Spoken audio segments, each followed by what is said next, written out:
আজকে আমরা ভিডিওর মধ্যে দেখব যে পবিত্রতার দান কি কি রয়েছে, মানে কত রকমের দান পবিত্রতার দান রয়েছে। দ্বিতীয়ত আমরা দেখার চেষ্টা করব সেই পবিত্রতার দানগুলি আমাদের জীবনে কিভাবে আসে। তৃতীয়ত আমরা জানার চেষ্টা করব এই যত রকমের পবিত্রতার দানগুলি রয়েছে এই সবগুলি দান কি প্রত্যেকজন মানুষের মধ্যে থাকে, বা এমন কি কোনো একটা পবিত্রতার দান রয়েছে যেটা প্রত্যেকটা বিশ্বাসীর জীবনে থাকতেই হবে। এগুলি আমরা দেখব। আর লাস্টে আমরা দেখব সেই পবিত্রতার দান ঈশ্বর আমাদেরকে কেন দেন, তার উদ্দেশ্যটা কি। সো আপনারা ভিডিওটা প্রথম থেকে শেষ পর্যন্ত দেখবেন, কারণ এই পবিত্রতার দান নিয়ে অনেক কনফিউশন রয়েছে খ্রিস্টীয় বিশ্বাসীদের মধ্যে। অনেক প্রশ্ন আমার কমেন্ট বক্সে আসে, এই প্রত্যেকটা জিনিস আপনারা বুঝতে পারবেন, আপনাদের প্রশ্নের উত্তর পাবেন যদি এই ভিডিওটা প্রথম থেকে শেষ পর্যন্ত দেখেন। আপনারা মাঝখানে কিন্তু ছেড়ে যাবেন না।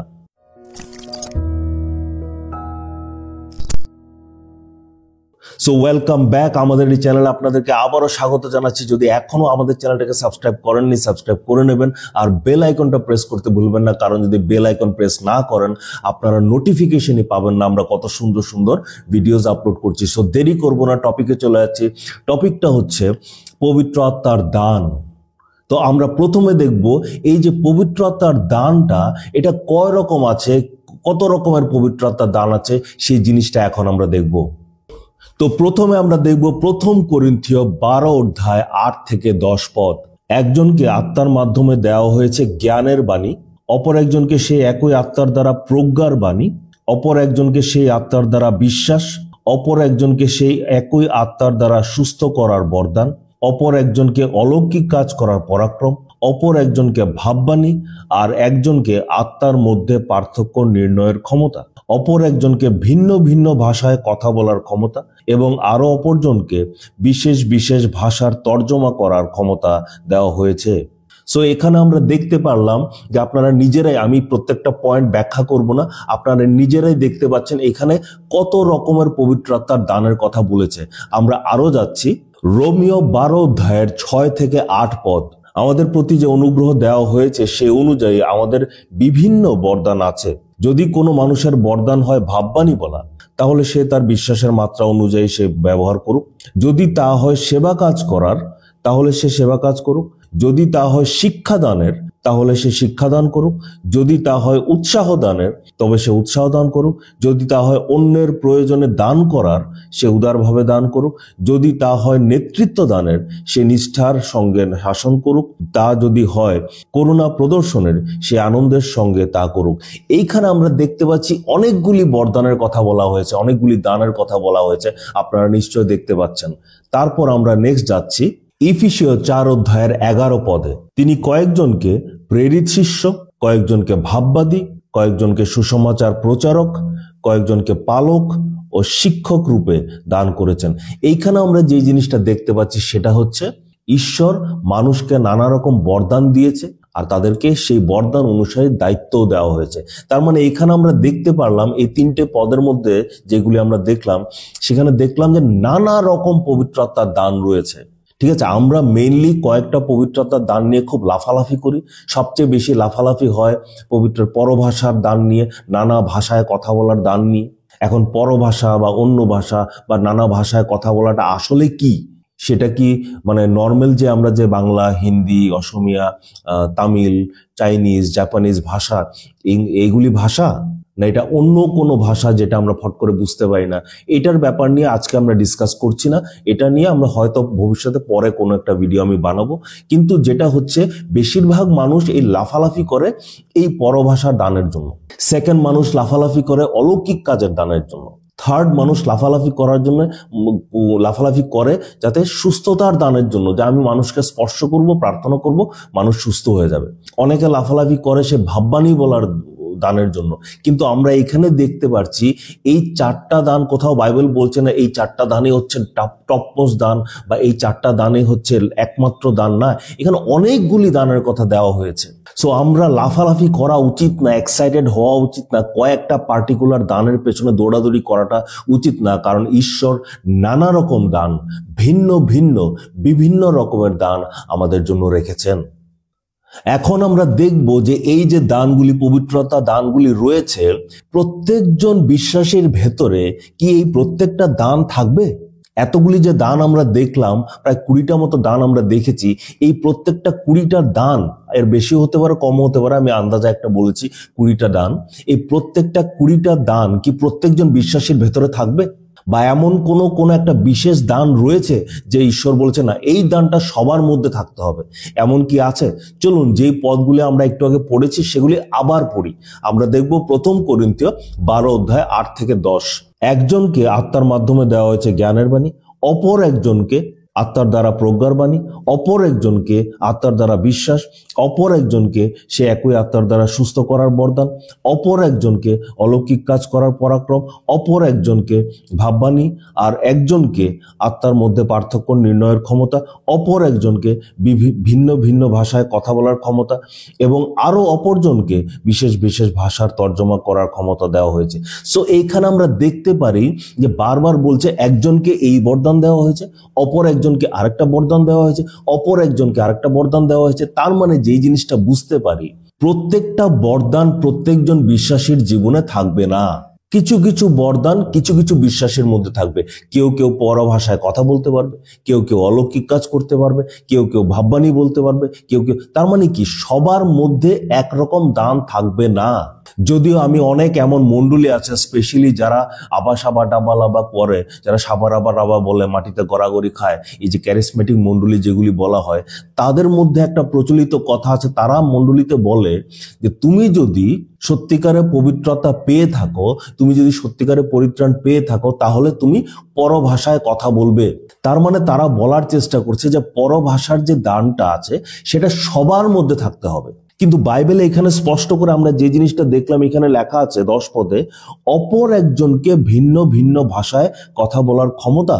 মানে বলেনি যে সবাইকে ভিন্ন ভিন্ন ভাষায় কথা বলার ক্ষমতা দেওয়া হবে, বলেছে অপর একজনকে, মানে কাউকে, অন্য একজনকে, কাউকে ভাববাণী বলার ক্ষমতা, কাউকে সুস্থ করার ক্ষমতা, কাউকে অলৌকিক কাজ করার ক্ষমতা, আবার কাউকে কিছু কিছু মানুষকে অন্য নানা রকম ভাষায় কথা বলার ক্ষমতা দেওয়া হয়েছে।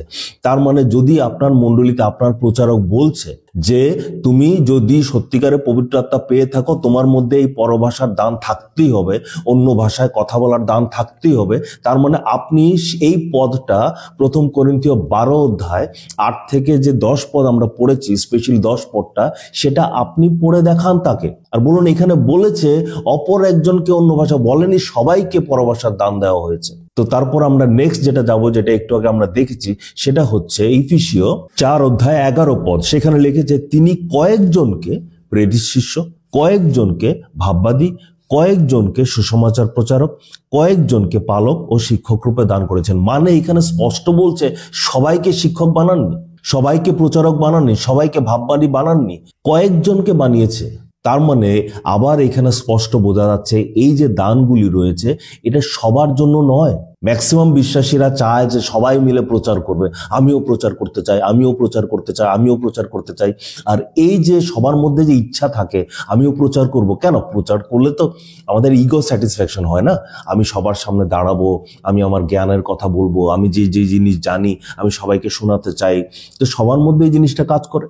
এই ইগোটার ফায়দা নেয় কিছু কিছু মণ্ডলীর প্রচারকরা, যারা বাইরের থেকে আসে, চেন্নাই থেকে আসছে, দিল্লি থেকে আসছে, বা ত্রিপুরাতে যদি হয় পশ্চিমবঙ্গ থেকে এসছে, বা নানা জায়গা থেকে বিদেশ থেকে এসছে। এসে ওরা কি করে, মণ্ডলীর কিছু কিছু মেম্বারসদের বাড়িতে যাবে, গিয়ে বলবে আপনাকে মণ্ডলীতে প্রচার করতে দেওয়া হয়? বলবো না, আমাকে তো দেওয়া হয় না। আমার মণ্ডলীতে আসুন, আপনাকে আমি কোঅর্ডিনেটর বানিয়ে দেবো, আপনাকে আমি পাস্টর বানিয়ে দেবো, আপনাকে আমি রেভারেন্ড বানিয়ে দেবো। আমার মণ্ডলীতে আপনি প্রচার করুন, আপনি গাইড করুন, মানুষকে শিক্ষা দিন। তো আমার মধ্যে তো লোভ আছে, আমি প্রচার করতে চাই, আমি প্রচার করতে চাই। তো তাহলে কি হচ্ছে, এটার ফায়দা উঠিয়ে তারা কি করে, আপনার মণ্ডলীটাকে ভেঙে দেয়, আপনাকে ওখান থেকে বের করে নিয়ে এসে তাদের নিজের মণ্ডলীর মধ্যে ঢুকিয়ে দেয়, কারণ আপনার সেই পজিশন দরকার। কিন্তু বাইবেলে স্পষ্ট বলেছে সবাইকে সব রকম দায়িত্ব দেওয়া হয়নি, সবাইকে সব রকম দান দেওয়া হয়নি, সবাইকে প্রচারক করা হয়নি, সবাইকে ভাববাদী করা হয়নি, সবাইকে শিক্ষক করা হয়নি। কয়েকজনকে আলাদা আলাদা ভাগ করে দেওয়া হয়েছে। এখন আমরা আবার যাব রোমীয় 12 অধ্যায় 6 থেকে 8 পদ। আমাদের প্রতি যে অনুগ্রহ দেওয়া হয়েছে সে অনুযায়ী আমাদের বিভিন্ন বরদান আছে। যদি কোনো মানুষের বরদান হয় ভাববাণী বলা, তাহলে সে বলুক। 7 পদে বলছে যদি তা হয় সেবা কাজ করা, তাহলে সে করুক। যদি তা হয় শিক্ষাদানের, তাহলে সে করুক। 8 পদে বলছে যদি তা হয় উৎসাহ দানের সে করুক, যদি তা হয় অন্যের প্রয়োজনে দান করা করুক, যদি তা হয় নেতৃত্ব দানের সে করুক, যদি হয় করুণা প্রদর্শনের সে করুক।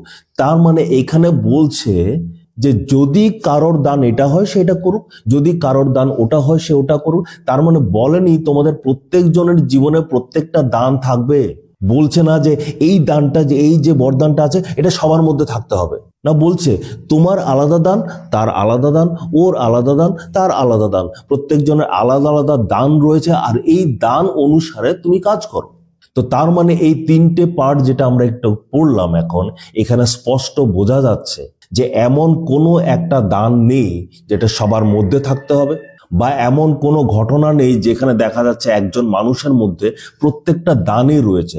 তার মানে আপনার মধ্যে একটা বা দুটো দান হয়তো ঈশ্বর দেবেন, আর সেই দানটাকে আপনার বুঝতে হবে যে আমাকে কোন দানটা দেওয়া হয়েছে। এখানে অনেকগুলি দান রয়েছে, আমরা সবাই শুধু বললাম না 4টা 5টা দানের পেছনে লাফালাফি করি। পরভাষা, সুস্থতার দান, অলৌকিক কাজের দান, ভবিষ্যবাণীর দান। আমরা ভাবি আমার মধ্যে তো কোনো দান নেই। আপনার মধ্যে দান আছে, পবিত্রতা। আপনি যদি সত্যিকারে প্রভু যিশুকে বিশ্বাস করেছেন, অনুতাপ করেছেন, বাপ্তিস্ম নিয়েছেন, আপনার মধ্যে পবিত্রতা আছে আর পবিত্রতার দানও রয়েছে। আপনি হয়তো বুঝতে পারছেন না আপনার দানটা কি, কারণ আপনি তো এই 4টার পেছনে দৌড়চ্ছেন, আর আপনি দেখছেন যে এই 4টার মধ্যে তো আমার মধ্যে কোনোটাও নেই। নাও থাকতে পারে। আপনার মধ্যে হয়তো শিক্ষা দেওয়ার দান আছে, আপনার মধ্যে হয়তো সেবা কাজের দান রয়েছে, আপনার মধ্যে হয়তো উৎসাহ দানের দান রয়েছে। অনেক বিশ্বাসীরা আছে তারা মানুষকে খুব উৎসাহ দিতে পারে, অনেক বিশ্বাসীরা আছে যারা অতিথি সেবা খুব ভালো করতে পারে। তো এইগুলি আলাদা আলাদা দান, এগুলিও কিন্তু পবিত্রতার দান। এগুলিকে আপনারা করবেন না যে এর ছোট মোটো দান দিয়ে কি করবো, না, এগুলিও পবিত্রতার দান। পবিত্র আত্মা এইগুলি আপনাকে দিয়েছেন। সো প্রত্যেকটা দান আপনার মধ্যে থাকবে না, কোনো বিশেষ দান এমন নেই যেটা আপনার মধ্যে থাকতেই হবে। ঈশ্বর যেটা ইচ্ছা আপনাকে সেই দানটা উনি দেবেন। এখন আমরা দেখব যে ঈশ্বর আমাদেরকে এই দানগুলি কি হিসাবে দেয়। আমি আগেই বলেছি যে আমরা প্রত্যেকজনে এই 4-5টা দানের পেছনে দৌড়ই সবসময়। কি কি দান? সুস্থতার দান, পরভাষার দান, অলৌকিক কাজের দান, ভবিষ্যবাণীর দান। এই দানের পেছনে আমরা দৌড়ই, আমরা চাই এই দানটা পেতে। অনেকে কমেন্ট বক্সে আমাকে কমেন্ট করে জিজ্ঞেস করে যে পালকবাবু, পাস্টারবাবু বা দাদা, যে এই যে পরভাষার দান, বেশিরভাগ মানুষ এই পরভাষার পেছনে দৌড়য়, কারণ এই আবাসাবা যে চার্চগুলি আছে ওরা মানুষকে মাথার মধ্যে ঢুকিয়ে দিয়েছে তোমার যদি পবিত্রতা তোমার মধ্যে থাকে তুমি এই পরভাষার দান তোমার বলতেই হবে। তো যেহেতু আমি দেখছি যে আমি মন্ডলীতে যাচ্ছি, সবাই আবাসাবা করছে, আমি করতে পারছি না, আমার মধ্যে তাহলে পবিত্রতার দান নেই, তার মানে মনে হয় আমার মধ্যে পবিত্রতা নেই, তার মানে হয়তো আমি পরিত্রাণ পাইনি। এই কনফিউশনে তারা কি করে, তারা বারবার চেষ্টা করে আমি পরভাষার দান পেতে চাই। তারা প্রার্থনা করে প্রভু আমাকে পরভাষার দান দাও, প্রভু আমাকে পরভাষার দান দাও, বা তারা অন্যকে দেখে কপি করার চেষ্টা করে। ঠিক আছে, এখন তো এমন স্কুলও এসছে, আমাদের দেশে এখনো আসেনি, কিন্তু বাইরের দেশে আমেরিকাতে স্কুল এসছে, স্কুল অফ টাংস না কলেজ অফ টাংস এমন কিছু একটা নাম রয়েছে, যেখানে আপনাকে পরভাষা কথা বলতে শেখাবে। ঠিক আছে, আমাদের মণ্ডলীতে একজন প্রচারক এসেছিল, সে বলেছে তোমরা যদি পরভাষায় কথা বলতে চাও কিছু না, তুমি চোখ বন্ধ করে প্রার্থনার সময় মানে যা মাথায় আসে বলতে থাকো, চিন্তা করবে না তুমি কি বলছো, জাস্ট এসব বলতে থাকো, থাকতে থাকতে দেখবে হঠাৎ অটোমেটিক্যালি পরভাষা তোমার মুখ থেকে চলে আসবে। তার মানে এখানে আমরা পরভাষার দানটা আয়ত্ত করার চেষ্টা করছি, আমরা প্রার্থনা করে সেটাকে পাওয়ার চেষ্টা করছি, আমরা স্কুল কলেজে গিয়ে পরভাষা শেখার চেষ্টা করছি। মানে কি, পরভাষা তো একটা পবিত্রতার দান, আমরা পবিত্রতার দানটা পাওয়ার চেষ্টা করছি স্কুল কলেজে ভর্তি হয়ে। আমরা পরভাষার দানটা পাওয়ার চেষ্টা করছি কিভাবে, বলতে বলতে অটোমেটিক্যালি চলে আসবে, মানে কি এটা প্র্যাকটিস করছি। কিন্তু আমরা বাইবেলে দেখব আসলে পরভাষার দান কি আমি চাইলেই পাবো, আমি প্র্যাকটিস করলেই পাবো, আমি স্কুল কলেজে গেলেই পাবো। সো আমরা দেখব 1 করিন্থীয় 12:11 পদে, এ সবই সেই এক ও অদ্বিতীয় আত্মার কাজ, তিনি প্রত্যেকের জন্য যেমন নির্ধারণ করেন তেমনই বরদান দিয়ে থাকেন। এইখানে স্পষ্ট বলছে পবিত্র আত্মা প্রত্যেকের জন্য যেমন নির্ধারণ করেছেন তেমন ভাবে উনি দেন। তার মানে এই যে পবিত্র আত্মার যতগুলি দান, পরভাষা তো একটা পবিত্র আত্মার দান, প্রত্যেকটা দান সেটা পবিত্র আত্মার ইচ্ছা অনুসারে হচ্ছে। আপনি চাইলেই আপনাকে দান দেবেন না, আমি চাই, আমি অলৌকিক কাজ করতে চাই বললে হবে না। আমি এই স্কুলে গিয়ে ভর্তি হব, এই কলেজে গিয়ে ভর্তি হব, ভর্তি হয়ে আমি পরভাষা শিখে নেব, না, এমন ভাবে হয় না। আমি প্রার্থনা করব, প্রভু আমাকে এই দান, প্রভু আমাকে এই দান দিন, প্রভু ও তোমার এই দান খুব প্রয়োজন, ঠিক আছে আমি তোমাকে দিয়ে দেব, না। এইখানে স্পষ্ট বলছে প্রত্যেকের জন্য যেমন নির্ধারণ করেন পবিত্র আত্মা উনার ইচ্ছা অনুসারে আপনাকে দান দেবেন, আপনার ইচ্ছা অনুসারে না। আপনার প্রচেষ্টায় কিছু হবে না, আপনার চেষ্টায় কিছু হবে না। পবিত্র আত্মা যেই দান আপনাকে দিতে চাইছেন সেটাই উনি আপনাকে দেবেন। এখন আপনি বলতে পারেন, তো পবিত্র আত্মা কিসের উপর ভিত্তি করে দান দেন? পবিত্র আত্মা কিসের উপর ভিত্তি করে দান দেন সেটা আমরা একটু পরে দেখব। আমরা এখন আরেকটা পদ দেখব, ইব্রিয় 2:4 আর ঈশ্বরও বিভিন্ন নিদর্শন, বিস্ময়কর কাজ এবং বিভিন্ন অলৌকিক কাজের মাধ্যমে তার প্রমাণ দিয়েছেন এবং তার ইচ্ছা অনুসারে পবিত্র আত্মার বিভিন্ন বরদান বিতরণ করা হয়েছে। এইখানে স্পষ্ট বলেছে ঈশ্বর তার ইচ্ছা অনুসারে মানুষকে পবিত্র আত্মার বরদান দিয়েছেন। এইখানে আপনার করার কিচ্ছু নেই। এমন যদি ভাবেন যে না, আমি যদি বেশি ভালো কাজ করি তাহলে হয়তো ঈশ্বর আমাকে সুস্থতার বরদান দেবেন, আমি যদি রেগুলার চার্চে যাই তাহলে হয়তো ঈশ্বর আমাকে ভবিষ্যবাণীর বরদান দেবেন, আমি যদি রেগুলার প্রার্থনা করি তাহলে হয়তো ঈশ্বর আমাকে পরভাষার বরদান দেবেন। না না না না, সেটা আপনার ইচ্ছা অনুসারে না। আপনার প্রচেষ্টায়, আপনার চেষ্টা, আপনার প্রার্থনা, আপনার ইচ্ছার উপরে কিছু নির্ভরশীল না, আপনার কর্মের উপর একদমই নির্ভরশীল না। এটা ঈশ্বরের ইচ্ছা। ঈশ্বরের ইচ্ছা হয়েছে পান্নাকে এই দানটা দেবেন, ঈশ্বরের ইচ্ছা হয়েছে ওই ভাইকে ওই দান দেবে, ঈশ্বরের ইচ্ছা হয়েছে ওই বোনকে ওই দান দেবে। তো একটু আগে আমরা দেখলাম পবিত্র আত্মা নির্ধারণ করেন কাকে কি দান দেবেন। ঈশ্বরের তার ইচ্ছা অনুসারে আমাদেরকে দান দেন। এরপরে আমরা আরেকটা পদ পড়ব, রোমিও 12:6। আমাদের প্রতি যে অনুগ্রহ দেওয়া হয়েছে সেই অনুযায়ী আমাদের বিভিন্ন বরদান আছে। বাকি পদটা আমি পড়ছি না, আপনারা পড়ে নেবেন। যে লাইনটা মেইনলি বলা হচ্ছে সেখানে বলছে আমাদের প্রতি যে অনুগ্রহ দেওয়া হয়েছে সেই অনুযায়ী বরদান দেওয়া হয়েছে। মানে আমরা যে বরদানগুলি পাচ্ছি, পবিত্র আত্মার দান পাচ্ছি, সেটা আমাদের ধার্মিকতার উপর নির্ভরশীল না, আমাদের কর্মের উপর নির্ভরশীল না, আমাদের ইচ্ছার উপর নির্ভরশীল না, আমাদের চেষ্টার উপর নির্ভরশীল না, আমাদের প্রার্থনার উপর নির্ভরশীল না। এটা হচ্ছে ঈশ্বরের অনুগ্রহ, ঈশ্বরের দয়া। ঈশ্বর যাকে যেটা দিতে চান উনি সেটা দেবেন। যেমন আমরা জানি আমাদের পরিত্রাণটা আমাদের ধার্মিকতার দ্বারা হয়নি, আমাদের কর্মর দ্বারা হয়নি, আমাদের ইচ্ছের দ্বারা হয়নি, সেটা হচ্ছে ঈশ্বরের অনুগ্রহ, ঈশ্বরের দয়া। একইভাবে পবিত্র আত্মার দানটাও আমি চাইলেই হবে না। আমি স্কুলে গিয়ে ভর্তি হয়ে গেলাম, হয়ে যাবে না। আমি চার্চে সবাইকে দেখে ওরাও সাবালাবালাবা করছে, আমিও সাবালাবালাবা করলাম, না। এই পবিত্র আত্মার দান ঈশ্বর তার ইচ্ছা অনুসারে, পবিত্র আত্মা তার ইচ্ছা অনুসারে, তাদের দয়া অনুসারে, তাদের অনুগ্রহ অনুসারে বিভিন্ন মানুষকে বিভিন্ন বিভিন্ন আলাদা আলাদা দান দেবেন। তো আমরা এখন কি কি দেখলাম? আমরা প্রথমে দেখলাম কি কি ধরনের বরদান রয়েছে। অনেকগুলি বরদান, আমরা বেশিরভাগ 4-5টার পেছনে দৌড়ই না, এছাড়া আরো অনেক বরদান রয়েছে। সেকেন্ড, আমরা দেখলাম যে সবগুলি বরদান সব মানুষের মধ্যে থাকবে না, বা এমন কোনো পার্টিকুলার বরদান নেই যেটা সবার মধ্যে থাকতে হবে। যেমন প্রত্যেকজন শুধু পরভাষার পেছনে দৌড়চ্ছে, না, সবার মধ্যে পরভাষার বরদান থাকবে না। বাইবেলে এইসব লেখা নেই, বাইবেলে বলেছে সবার আলাদা আলাদা বরদান থাকবে। লাস্ট, এটা আমরা এখন দেখলাম, আরেকটা জিনিস দেখলাম, সেটা হচ্ছে এই বরদানগুলি কিসের উপর নির্ভরশীল, কিভাবে সেটা আমাদের উপর আসে, সেটা ঈশ্বরের ইচ্ছা অনুসারে আসে। পবিত্র আত্মা নির্ধারণ করেন কাকে কি দেবেন, সেটা আমাদের উপরে নির্ভরশীল না। এখন আমরা দেখব এই যে পবিত্র আত্মার দানগুলি ঈশ্বর দেন সেগুলি কেন দিচ্ছেন, তার উদ্দেশ্যটা কি, ঈশ্বর কেন আমাদেরকে সেই পবিত্র আত্মার দানটা দেন, সেই উদ্দেশ্যটা জানাটা কেন প্রয়োজন। এটা প্রয়োজন কারণ আমরা যখন প্রত্যেকজনই তো পবিত্র আত্মার দান চাই, আমি বললাম না আমরা 4-5টা দানের পেছনে দৌড়চ্ছি, আমরা নিজেকে প্রশ্ন করা উচিত যে এই যে দানটা আমি চাইছি, আমি কেন চাইছি, উদ্দেশ্যটা কি। সবাই করছে, আমারও করতে হবে, এটাই উদ্দেশ্য?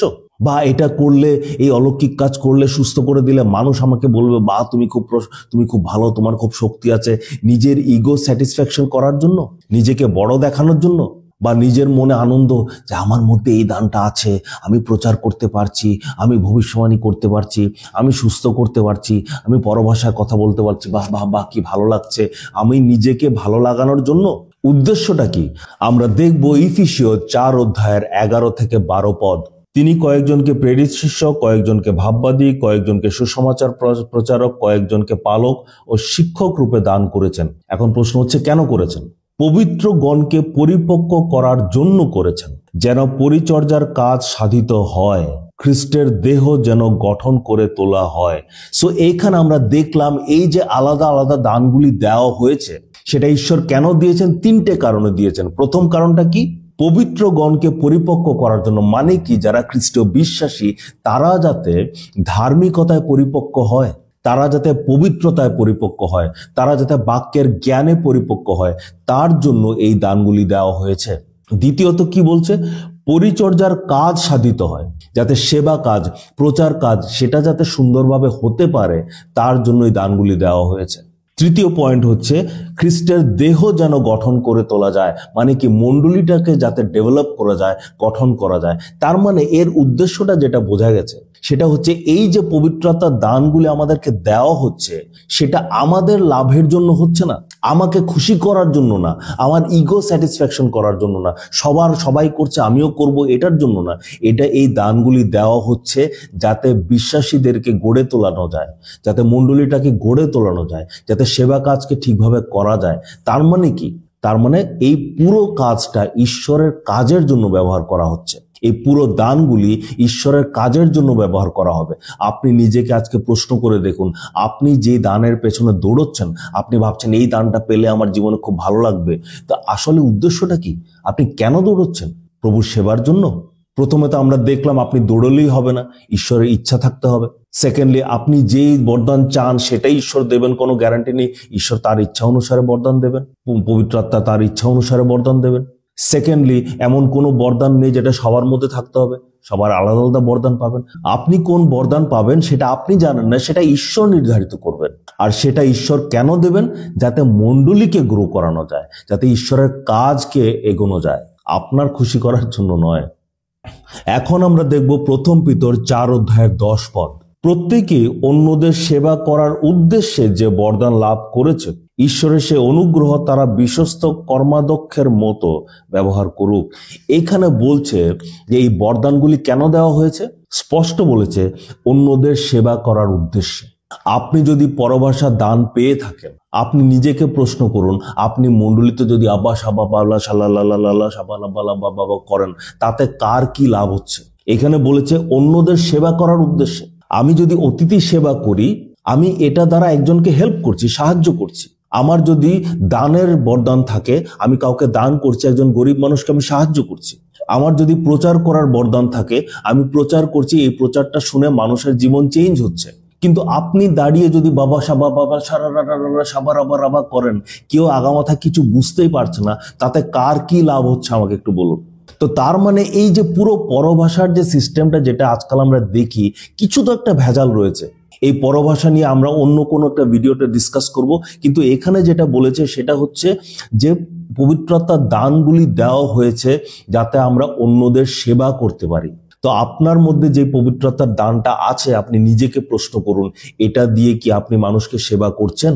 বা যেই দানটা আপনি নিজের মধ্যে আছে বলে আপনি ভাবছেন, সেটা দিয়ে কি অন্যের সেবা হচ্ছে? না কারোর কোনো সেবা হচ্ছে না, আপনারই শুধু আনন্দ লাগছে, আপনারই ভালো লাগছে, আপনিই খুব খুশি হচ্ছেন। নেক্সট আমরা পদ আরেকটা পড়ব, এটা হচ্ছে লাস্ট পদ, সেটা হচ্ছে 1 করিন্থীয় 12 অধ্যায়ের 7 পদ। বিভিন্ন ব্যক্তির মধ্যে পবিত্র আত্মার শক্তি বিভিন্নভাবে প্রকাশিত হয় সকলের মঙ্গলের জন্যই। এখানে বলছে পবিত্র আত্মার দানগুলি দেওয়া হয়েছে মানুষের মধ্যে কেন? সকলের মঙ্গলের জন্য। সকল বলতে এখানে যদি আমরা কনটেক্সটটা পড়ি, মেনলি মণ্ডলীর কথা বলা হচ্ছে। মণ্ডলীর মঙ্গলের জন্য, ঈশ্বরের সেবা কাজের মঙ্গলের জন্য। আমরা দেখেছি সেবা কাজ যাতে সুন্দরভাবে হয়, মণ্ডলী যাতে গঠন হতে পারে, পবিত্রগণ যাতে পরিপক্ক হতে পারে। তো তার মানে এই পবিত্র আত্মার দানগুলি দেওয়া হয় আপনাকে পাওয়ারফুল করার জন্য না, আপনাকে আনন্দিত করার জন্য না, আপনার ইগোকে স্যাটিসফাই করার জন্য না, আপনাকে খুশি করানোর জন্য না।